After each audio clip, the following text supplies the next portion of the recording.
మా ఇంట్లో గంధపు చెక్కలు ఉంటే అవి నేను తీసుకొచ్చాను అక్కడికక్కడ. ఆ వాడి కంఠం దగ్గర ఈ నుదురు మీద 2 గంధపు చెక్కలు పెట్టాను. నేను ఒకటి అన్నాను, క్షేమంగా వెళ్ళరా నువ్వు అన్నాను. వాడి తల మీద చేపెట్టి, క్షేమంగా వెళ్ళరా. మామూలుగా క్షేమంగా వెళ్ళిరా అంటాం, క్షేమంగా వెళ్ళరా. వీటికి పిచ్చా అనుకున్నారు అనుకోండి ఇన్సూరెన్స్, అప్పటికి అర్థం కాలే. క్షేమంగా వెళ్ళరా అంటే అంటే ఏమిట్రా అని అడిగారు నన్ను దగ్గర కూర్చోబెట్టుకుని. ఆ డెడ్ బాడీ అక్కడ ఉంది, ఇంకా అంటించలేదు. దగ్గర కూర్చోబెట్టి అంటే ఏమిట్రా, వాడు ఎక్కడికి పోవాలి అక్కడికి పోవాలి, మళ్ళీ రాకూడదు. దట్ ఇన్సిడెంట్ ఈజ్ రియల్లీ చాలా డీప్గా నాకు జ్ఞాపకం ఉంది. అప్పుడు క్షేమంగా వెళ్ళరా అంటే ఏమిట్రా అన్నాడు. అంటే మళ్ళీ రావద్దు, ఏమిటి ఇదంతా చచ్చిపోవడం శరీరం, ఎందుకు వచ్చిన తెలివి, వాడు ఏదో కవిత్వం రాసేడాలి అంటాడు. మీరందరూ మురిసిపోయారు, అందరూ ఎడిపించడానికి వచ్చాడు, ఎందుకు వాడేం సుఖపడ్డాడు, మీరేం సుఖపడ్డాడు, వీడు మళ్ళీ రాకూడదు. First time I tell you I was seeing, of course I had seen dead bodies, nothing happened to me, but even out of sympathy, if I wanted to feign sympathy, act sympathy for them, ఆ కళ్ళ నీళ్ళు రాలి. అంటే మా పిన్ని అడిగింది, నాన్న ఏమైంది, ఇలా ఘోరం అయింది, నీకేం ఎంత దుఃఖం వచ్చిందో మాకు చూసావా, నీకేమి దుఃఖం లేదు, 9 సంవత్సరాలు ఆనందం అనిపించావు, దుఃఖం అంటావేమిటి, వాడు పుట్టినప్పటి నుంచి నీటి వరకు ఆనందం అనిపించావు, అది మర్చిపోయి దుఃఖం అంటావేమిటి,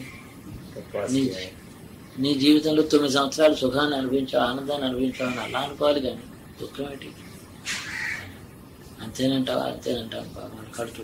అవును. ఆ తర్వాత నేనే అంటించేశాను. ఏం అంటిస్తాను నేను, నాకు ఇల్లతే నేను అంటిస్తాను. కర్పూరం తీసుకొని వెలిగించి నీళ్లు తల్లి దాన్ని అంటిస్తాను. ఆయనకి తండ్రికి ఏదో బాధగా ఉందనుకుంటాను, హిస్టరీ తీసుకుని మినిట్. ఆ తర్వాత ఆయన 2 పూలలో వేశాడు. ఏం సంస్కారం, ఎవడో బ్రాహ్మడు వచ్చాడు, ఆయన చేయాలి. బ్రాహ్మడు వచ్చి ఏదో ఏందో ఇలా జరిగితే ఉత్తర క్రియలు, వాడికి ఉత్తర క్రియలు అక్కర్లేదు కాక అన్నాడు. ఏం అక్కర్లేదు, ఎత్తికి అంతా ఏం పెట్టుకో. ఆ బ్రాహ్మడికి వాడి పేరు మీద 50 రూపాయలు ఇచ్చి పంపించేసాడు. 50 రూపాయలు పెద్ద అమౌంట్ కదా, 50 రూపాయలు పాపం ఇంట్లో తీసుకొచ్చి ఆ బ్రాహ్మడికి ఇచ్చి, మా వాడు ఏం వద్దని చెప్తున్నాడండి, ఏం చేయకండి. కావాలంటే ఎవరో పెద్దవాళ్ళు అనుకున్నారు, ఏ పై అన్నారు, చెబుతున్నాడా, చేద్దాం, సరే I use to decide matters, నాకు చెప్పినట్టు వినేవారు పెద్దవాళ్ళు. అయితే అప్పటికి వాళ్ళు దుఃఖపడుతుంటే సానుభూతి అయినా ఉండాలి కదా. ఆ తర్వాత సానుభూతి నేర్చుకున్నాను. మాకు చెప్పారు అమ్మగారు పోయినప్పుడు, మీరు దుఃఖం చూసి నాకు నాకేం లేదండి. అందరూ దుఃఖపడుతుంటే అమ్మగారు అని చెప్పి అందరూ వాళ్ళు పెట్టి ఏడుస్తున్నారు. 500-1000 మంది వచ్చారు అక్కడ. ఆయన ఖననం చేశారు. 1000 మంది ఉన్నారు జనం. కిటకిట్లాడిపోతుంది వరంగల్లో జనం. అక్కడ కార్లు దిగారు, కోళ్ళు నేర్చారు. 1000 మంది ఒక మాట ఏడ్చేటప్పటికి ఎంత అందరికీ అంత అటాచ్మెంట్. నువ్వు దుఃఖం లేదు, ఏడవుతారు ఇలా అన్నాను నేను. శరీరం కూడా చూడడానికి వీలు లేకుండా పాడైపోతుంటే వెంటనే పెట్టేసి, సరే ఇక 10,000 రూపాయల పట్టు చీర, కూడా 5,000 రూపాయల పట్టు చీర ఆ రోజు తీసుకొచ్చి కప్పేసారు. అందులో నా గోతులో పెట్టేసారు. ముత్యాలు పోసారు కొందరు, వాళ్ళు గంగాజలం పోసారు కొందరు, ఏదో వాళ్ళు. అరే మీ అందరికీ మీకు ఈ మమకారం పెంచుకున్నారు. మమకారం వల్ల దుఃఖం కదా, ఇప్పుడు తెలిసిందా మీకు? ఎందుకు మమకారం పెంచుకుంటారు, దానివల్ల దుఃఖం వస్తుంది. సరే ఆ తర్వాత అంటే నాకు 1938లో నాకు 10th year, 9 ఏళ్ళు వాడు మా కజన్ అంటే మా అంకుల్ చనిపోతే నాకేం దుఃఖం కదా. వాళ్ళు ఏడుస్తున్నారు, ఎందుకు ఏడుస్తున్నారు? నా పిన్ని గారు వచ్చి చూసా ఎంత అన్యాయం జరిగిందో నాయనా అని గట్టిగా. నేను 9 సంవత్సరాలు చాలా ఆనందం అనుభవించావు. వాడు పుట్టినప్పటి నుంచి ఆనందం అనుభవించినందుకు ఏడుస్తున్నావా, భగవంతుని తిట్టుకుంటున్నావా? నువ్వు నీకు ఆనందం 9 సంవత్సరాలు ఆనందం ఇస్తే ఆనందం ఇచ్చినందుకు కృతజ్ఞత ఉండాలా? నీ ఏమిటి ఇలాంటి మాటలే మాట్లాడాను. ఫుల్గా మంచి లాంగ్వేజ్. వాళ్ళు ఆశ్చర్యం ఏమిటి ఇలా మాట్లాడతాడు అబ్బాయి ఆ మాట. అంతేనంట 9 ఏళ్ళు ఆనందం అనిపించాను ఆ మాట నాకు.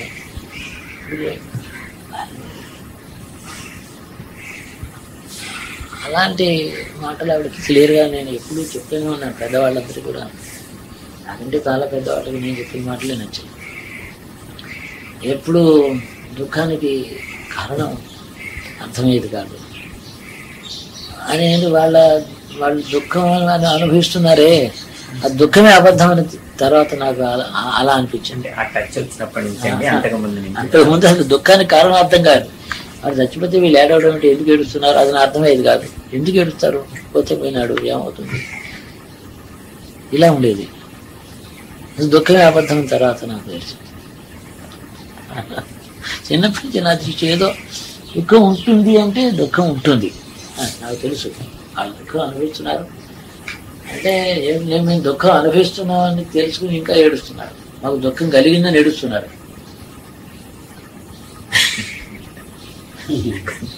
మరి దాన్ని ఇంకా గట్టిగా అంతే కదా. ఏమిటి ఏమీ జరగకూడదు, మిస్సాప్ జరగకూడదు. పిల్ల జల్ల అందరూ సుఖం, పాప పిల్ల మేక అందరూ సుఖంగా ఉండాలి, ఆయుష్మంతులు కావాలి, ఆరోగ్యవంతులు కావాలి. నేను ఈశ్వరుని ప్రార్థిస్తాను, ఆశీర్వదిస్తాను. ఇదంతా పాజిటివ్గా ఉండనే ఉంది. ఇది నిజమే. ఏం చేద్దంటే పీతావహం మనుషుల్లో భయం ఉంది, పిరికితనం ఉంది.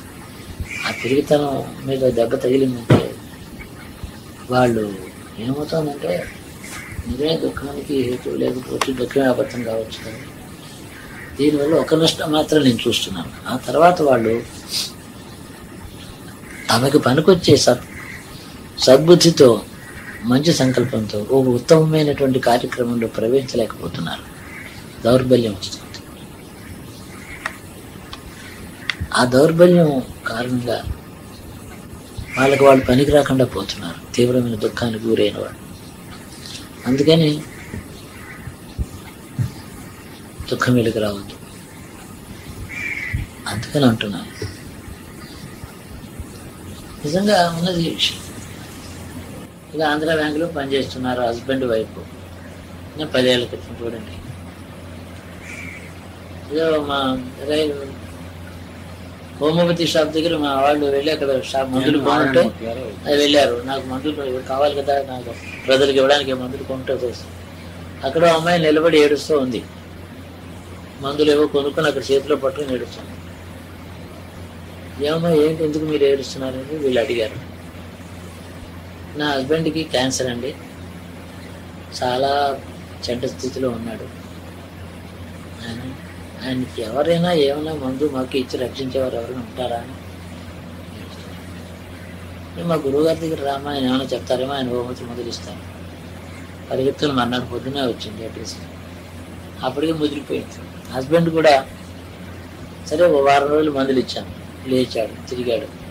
మరి 15 రోజుల తర్వాత హస్బెండ్ తీసుకొచ్చింది. ఏమంటే నాకేమన్నా హోప్ ఉంటుందా అని అడిగాడు. చక్కగా ఉన్నారు దంపతులు, ఇద్దరు పచ్చగా బంగారులా ఉన్నారు. హోప్ ఉందని అడగొద్దు నాయన, అన్నిటికీ సిద్ధపడి ఉండు తల్లి, నువ్వు అన్నిటికీ సిద్ధపడి ఉండు. మించిపోయింది శరీరం కదా, శరీరం పాడైపోయిన తర్వాత జీవుడు అందులో ఉంటాడా? కాబట్టి నేను చచ్చిపోతున్నాననే బెంగ నువ్వు పెట్టుకోవచ్చు, నా హస్బెండ్ వెళ్ళిపోతున్నాడనే బెంగ నువ్వు పెట్టుకోవచ్చు. చావడం అనేది ఏం లేదు. కొంతకాలం సుఖంగా అనుభవించారు, 2 పిల్లలు పుట్టారు. మరి శేష జీవితంలో నాకేమిటి అగ్ని పరీక్ష? అగ్ని లేదు, పరీక్ష లేదు.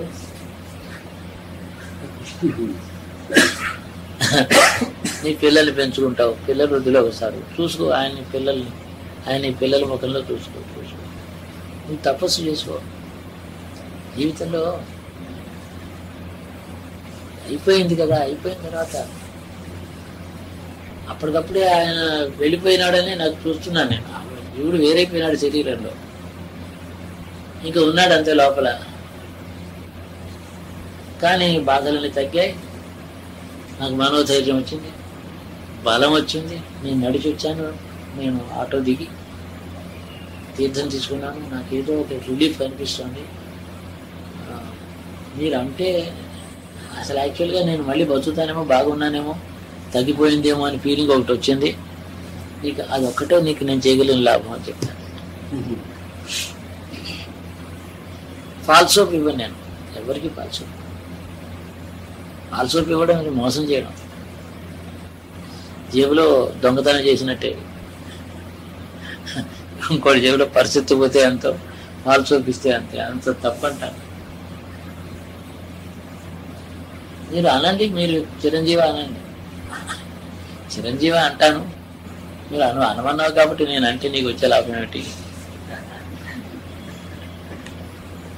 అసలు నువ్వు చిరంజీవివే, నేను అనక్కర్లేదు. శరీరం కాదు నాయన, చిరంజీవి కాబట్టి సనాతనం. ఈ సృష్టి పుట్టినప్పటి నుంచి ఉన్న జీవుడివి నీవు, ఉండబోతున్నావు ముక్తి కలిగేదాకా. అవధానం చేసి నువ్వు చిరంజీవి కాకపోవడం ఏంటి? ఆ అర్థంలో చిరంజీవి చెప్పాను. నేను ఒక 15 రోజుల తర్వాత, నెలల తర్వాత ఆ అమ్మాయి వచ్చింది. పుట్టెడు దుఃఖం కొంప మునిగిపోయిందని అంటే ఇదే కదా, అయిపోయింది నాకు, నా సంసారం అంతా మునిగిపోయింది, నేను పిల్లలు మిగిలాం. ఆయన గట్టిగా చూస్తే 40,000 కూడా లేవు ఆయనకి. నేను పోయినాక కూడా మిమ్మల్ని కలుసుకోకుండా ఉంటే ఆత్మహత్య చేసుకునేవాడిని. దాన్ని నేను పిల్లల్ని ఎవరికైనా ఇచ్చేసేసాను. ఇప్పటి నేను ఉండేదాన్ని కాదు, నేను ఆ రోజున వెళ్ళిపోయేదాన్ని. నేను మందు మిగిలిపోయాను, కానీ బతికి ఉన్నాను. నేను బతకాలని అనిపిస్తుంది, పిల్లల కోసం బాగా బతకాలని అనిపిస్తుంది, నా ధర్మం నిర్వర్తించుకోవాలని అనిపిస్తుంది, కానీ చావాలని అనిపించలేదు. ఏదో అదే మిరకల్ అండి అంతే. దానికి కర్తవ్యాన్ని మర్చిపోయి నిర్వీర్యులైపోతున్నారు మనుషులు, నీళ్లు గారిపోతున్నారు. అందువల్ల బాబు వీళ్ళకి దుఃఖం రావద్దు, వీళ్ళు తట్టుకోలేరు, అర్థం కాదు వాళ్ళకి. అని నేను వాళ్ళ కోసమని భగవంతుని ప్రార్థిస్తాను, కానీ నా దృష్టిలో అది చాలా సమంజసం అని కాదు. అలా ఉంటుంది. బుద్ధుడి దగ్గరికి తీసుకొచ్చి గొల్లు ఏడ్చింది కంటి పిల్ల. నాకు చాలా చక్కగా ఉన్నాడు, చాలా మంచి సుందరంగా ఉన్నాడు. దంపతులు ఇద్దరు అసలు ఎక్కడ ఉచ్చుకాడ ముఖంలో లేదు, చాలా బాగుంది. నేను బాగున్నాను అంటాడు, నేను పర్వాలేదు తగ్గిపోయింది అంటాడు, తగ్గిపోతుంది, నేను బతికేటట్టు కనిపిస్తున్నాను అంటాడు. మంచిది నాయన, అంతకన్నా ఏం కావాలి, నీకు ఆ ధైర్యం వస్తాను, నీకు నేను చేయగలిగిన ఉపకారం అంతే. కానీ ఆ పిల్లకి మాత్రం మంచి ధైర్యం వచ్చింది. తర్వాత మాటలు వచ్చింది, నేను ధైర్యంగా టెలిఫోన్ చేశాను, మీ దగ్గర నేను క్షేమంగా ఉన్నాను, గడికి వచ్చి మిమ్మల్ని బాధ పెట్టడం, ఏదో మాట్లాడడం అనవసరం అని చెప్పి, నేను ఏదో యంత్రం వల్లే పని చేస్తూ బ్యాంకుకి పెడుతున్నాను, ఉద్యోగం చూసుకుంటున్నాను, పిల్లలకి చూసుకుంటున్నాను. ఈ యంత్రాన్ని ఇలాగ నడిపించండి. లోపలేమో నీరు మంచుగడ్డలా పెరిగిపోయినట్టుగా ఉంది, నా మనస్సు కరగటం లేదు, దుఃఖపడటం లేదు.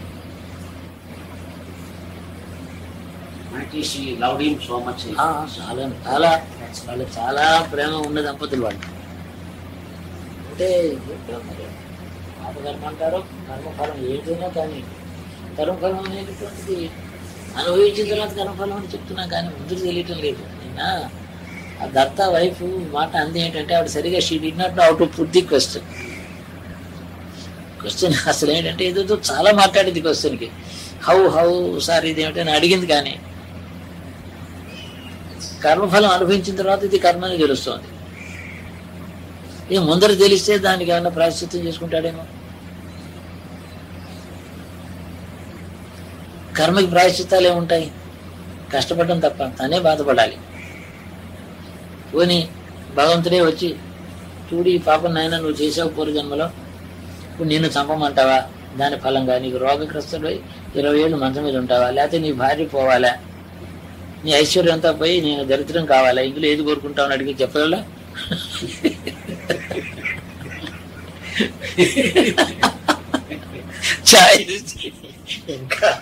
ఏం బాగుంది, ఏది బాగలేదు, బాబు నాకేం తెలియకుండా నాకు తెలియకుండా ఏదో చేసే నువ్వు నాకు ముందర చెప్పగట్టాడు. నాకు ముందర చెప్పగా నాకు భయం వేస్తుంది. నాకు ఇప్పుడే నాకు అన్ని బాగున్న రోజునే నాకు భయం వేస్తుంది. నీకు దండం పెడతా నాకు చెప్పగట్టాడు. ఏమంటే అందుకని మనకి తెలియకుండా ఉండడంలోనే భగవంతుడు అనుగ్రహం. తెలియడంలో ఏమి పెద్ద సుఖం లేదు, అది దయ కాదు. అంతే కదా. ఇప్పుడు చచ్చిపోతామని తెలిస్తే ఎంత బాగా మొదలు పెడతాడు, సడన్ గా బతుకున్నప్పుడే చచ్చిపోతాడు వాడు. అందుకని నేను చిరంజీవులై ఉండండి, సుఖంగా ఉండండి, ఆయుష్ ఉండాలండి, మీ రోగాలు తగ్గాలి, మీకు మన బాధించకూడదు, మీ దారిద్ర్యం మీ ఛాయలకు రాకూడదు, ఇవన్నీ అంటాను. కానీ ఆ తర్వాత నేను ఏంటంటే ఏదో చిన్న సంకల్పాలు నాకు అప్పుడప్పుడు సూచనగా ఏదో మీరు మంచి పని చేయండి, ఇంకొకటి కష్టంలో ఉండేవాడు ఎక్కడైనా ఉంటే మీకు కనపడితే వాడికి వెళ్ళి సాధించండి. దానివల్ల ఇంకొకటి కష్టానికి నేను చేతనైన సాయం చేశాను కాబట్టి నాకు కష్టం రావద్దు.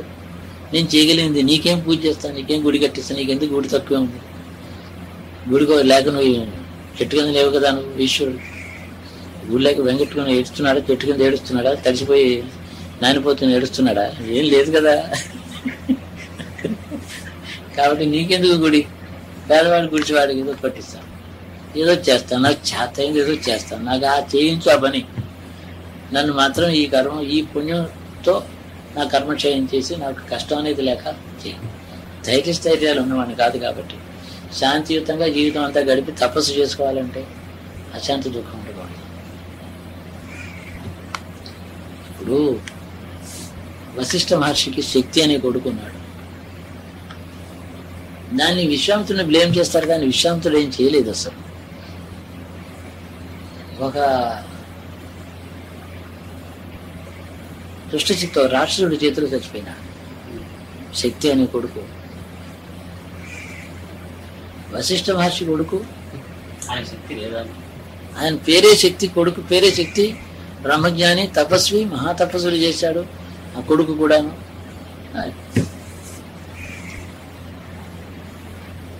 వశిష్ఠుడు కూడా సరే అనుభవించాడు, శోకం అనుభవించాడు అన్నారు. శోకం అనుభవించడం అంటే నేను ఇందాక చెప్తానే ఆ కాన్షియస్నెస్లోనే అన్నీ వస్తాయి, సుఖం దుఃఖం. అంటే ఏమిటి, కాన్షియస్నెస్ని చూచేటటువంటి ఉపాయం జీవాత్మలో ఉంటే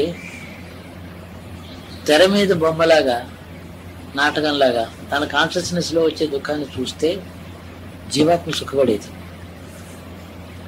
అదొక కథలాగా కనపడుతుంది, యథార్థంగా కాదు. యథార్థంగా కనపడ్డాం తానే అనుభవించడం చేత, కాన్షియస్నెస్సే తాను అవడం చేత, కాన్షియస్నెస్సే తాను అవడం చేత తనకే దుఃఖం కలుగుతుంది.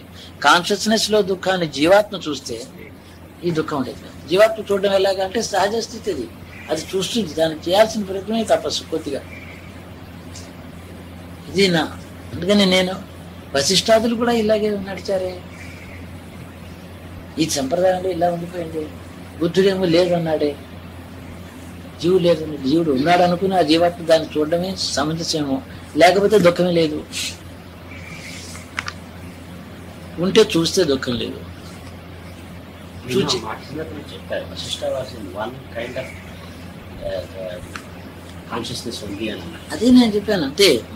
కాన్షియస్నెస్ ఆయన అపరిమిత అఖండమైన తపస్సు చేయడు. ఆ కాన్షియస్నెస్ లోనే తపస్సు ఉంది, అందులోనే ఐశ్వర్యం ఉంది, అందులోనే తప్పు బలం ఉంది, అంతే. నిగ్రహానుగ్రహ శక్తులు అందులోనే ఉన్నాయి. జీవాత్మలో ఏముండదు, నిర్గుణమేది. ఇందులో ఇంత పెంచుకున్నారు. సో ఈ సాంప్రదాయంలో మొదటి నుంచి ఏదో ఒకటి వస్తూ వచ్చింది.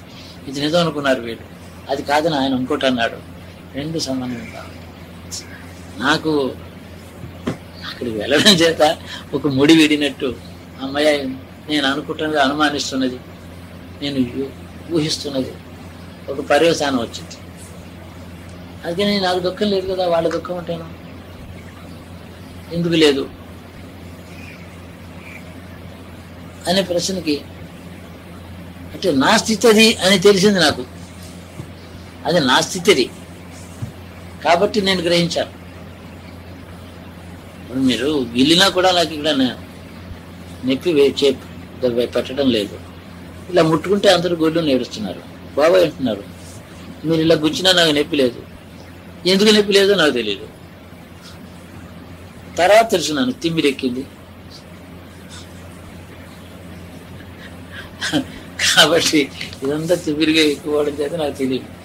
సుఖానికి కూడా కారణం అన్వేషిస్తూనే తిరిగాను అంటున్నాను. శాంతికి కారణం నా స్థితి. నేను ఆ స్థితిలో ఉంటేనే కానీ నాకు ఆ రెగ్యులేషన్ రాలే. కాబట్టి నా స్థితి అది. ఇది ఎవరిచ్చారో నాకు తెలియదు, ఎలా వచ్చిందో ఎప్పుడు వచ్చిందో నాకు తెలియదు, ఎన్ని జన్మల క్రితం వచ్చిందో తెలియదు, కానీ వచ్చింది. దానికి ఎవరు గురువు, ఎవరు కారణం? భగవంతుడైన కృష్ణుడా, మైత్రేయ మహర్షియా, విశ్వామిత్రుడా? వాళ్ళు ఇలా ఉన్నారా, వాళ్ళు నాకు ఇచ్చారా, ఇది వాళ్ళ స్థితి అదా? ప్రశ్నలు అలా ఉన్నాయి కదా. కానీ ఇదే మార్గాన్ని నాకు రూఢి అయింది. ఈ రూఢి అయిన తర్వాత నాకు బరువు దించుకున్నట్టు అక్కడ భుజం మీద మోసిన బరువు అక్కడ ప్రశ్నే బరువు. అసలు ఈ అంతఃకరణ యొక్క స్వభావం ఏంటంటే సుఖం ఉంది కదా అని సుఖాన్ని యాక్సెప్ట్ చేసి శాంతిగా ఉండదు. సుఖం ఎందుకు వచ్చిందని ప్రశ్న, అది ప్రకృతి లక్ష్యం. మనసు ఎట్లా వచ్చింది, ఎందుకు వచ్చింది అనుకుంటే సుఖం ఎందుకు వచ్చింది అంటే సుఖం వస్తే వచ్చింది కదా నీకెందుకు అన్నట్టు వస్తుంది. అంత ఇర్రెస్పాన్సిబుల్గా ఉండలేను. నాకేం సొంత పని లేనప్పుడు సమాధానం ఇంకొకరు చెప్పాల్సి వచ్చినప్పుడు అయ్యి నాకెందుకు అని నేను అనుకుంటాను. మరి నా జనం మాట ఏమిటి, నా కుటుంబం మాట ఏమిటి, నాకు తెలిసింది ఏ మాట చెప్పిపోను, అసలు ఏ మాట చెప్పడానికి, ఒక కొత్త విషయం నేను చెప్పడానికి కాకపోతే ఎందుకు వచ్చినట్టు నన్ను ఎవడు రమ్మన్నాడు? అంటే యుగ ధర్మంలో కాలచక్రంలో ఏదో ఒక కాలం, ఒక పరిణామంలో ఒకనొక రోజుని ఒక సత్యం మళ్ళీ చెప్పాల్సిన కాలం వస్తుంది. బుద్ధుడి తర్వాత మళ్ళీ 2500 ఏదో చెప్పాల్సి బహుశా ఉందేమో అలాంటిది, ఏమో దాని నిమిత్త మాత్రంగా నేను ఉన్నానేమో, లేక ఎవరైనా నా చేత చెప్పిస్తున్నారేమో. Whatever it is. బుద్ధుడు సంకల్పమేమో అని అనిపిస్తుంది నాకు మీరు చెప్పండి. నేను చెప్పలేకపోయాను, నా వాళ్ళు కూడా బుద్ధిస్ట్ ఎవరు చెప్పలేకపోతున్నారు. సంబడి చుట్టాను ట్రూత్ అబౌట్ నిజంగా విషయాలు అన్వేషించక్కర్లేదు, వదిలేస్తే సరే, తెలియక్కర్లేదు. Many people, but they don't know what is happening. I feel that no one has analyzed the reasons for his jnana and analyzed his own state of mukta sthiti. ముక్తి కలగగానే వదిలిపెట్టుకున్నారే, దానికి ప్రశ్న వదిలిపెట్టారు. అమ్మయ్య అనుకున్నారు, బరువు దుఃఖం పోయింది అనుకున్నారు, కానీ దానికి కారణం అన్వేషిస్తారు. అది ఇంకొక పారామీటర్, కారణాన్వేషణ చేయాలి.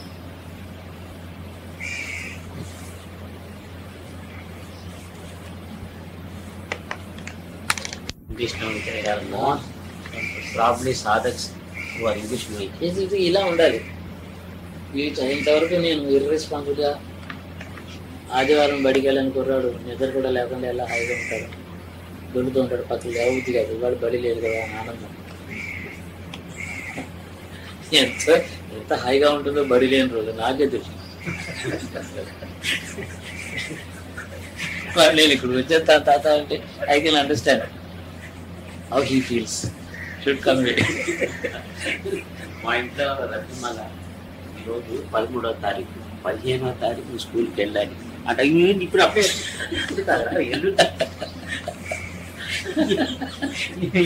అంటే నిన్న కింద కదా. ప్రామాణికంగా ఉండాలి కదా. దాని it must have a base available in the Upanishads and Vedas. Vedanta sutras originally, yoga sutras plus శంకరుడు మొదలైన వాళ్ళు యాక్సెప్ట్ చేసినటువంటి సిద్ధాంతాలు అవన్నీ దగ్గర పెట్టుకొని ఇవన్నీ దాన్ని ప్లేస్లో పెడితే ఆటోమేటిక్గా ఈ రిజల్ట్ ఇది రావాలి. ఇలాగా సులభంగా అలా తీస్తేనే దాన్ని నోరు మూసుకుంటారు ఈ పండితులు. లేకపోతే ఐఎమ్ నాట్ వాళ్ళ కోసం నేను రాయడం అని కాదు, కొత్త సిద్ధాంతం అక్కడే చేద్దామంటారా? పుస్తకాలు ఉంటాయి, పుస్తకాలు ఇక్కడ తీసుకోవడం కష్టం. కారులో 50 పుస్తకాలు తెచ్చుకుంటే కష్టం. నాకున్న ఆస్తి నా పిల్లలకి వస్తుంది. నాకు ఆస్తి ఉండేలా జ్ఞానము, యోగము, తపస్సు ఉండొచ్చు. అది మీకు చెంతకి ఎవరికి పోతుంది? నాకు నా శరీర సౌఖ్యానికి నేను చూసుకుంటే ఫస్ట్ క్వశ్చన్, నా వాళ్ళందరూ కనీసం శరీర సుఖంగా ఉన్నారు. నా అంటే పిల్లలు వదిలిపెట్టి తల్లి సుఖంగా పడుతుంది.